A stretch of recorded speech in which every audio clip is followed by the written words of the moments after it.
बोली सरस्वती मैया की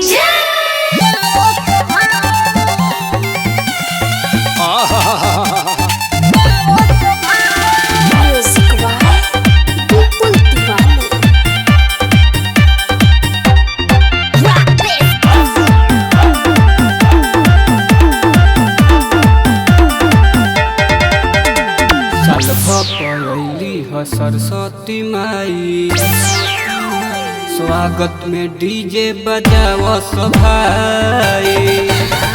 साल भली ह सरस्वती माई स्वागत में डीजे बजाओ भाई।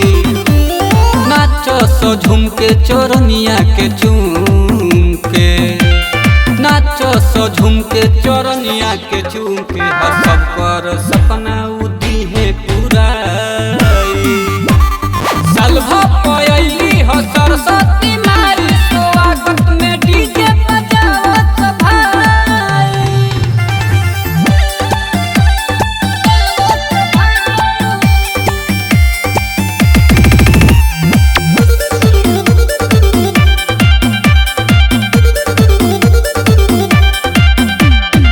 विद्या दानी सभे कहे, बीड़ा पुस्तक हाथों में रहे।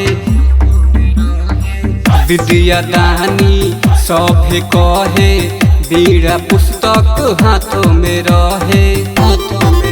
सब देवतो भी इनकर करेला पूजाई। स्वागत में डीजे बजाओ भाई। साल भली ह सरस्वती माई स्वागत में डीजे बजाओ भाई। साल भली ह सरस्वती माई स्वागत में डीजे बजाओ भाई।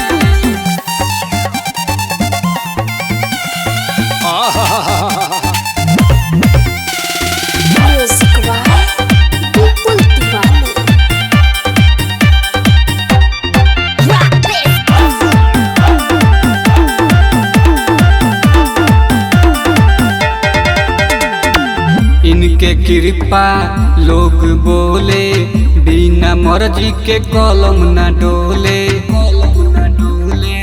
इनके कृपा लोग बोले, बिना मर्जी के कलम न डोले।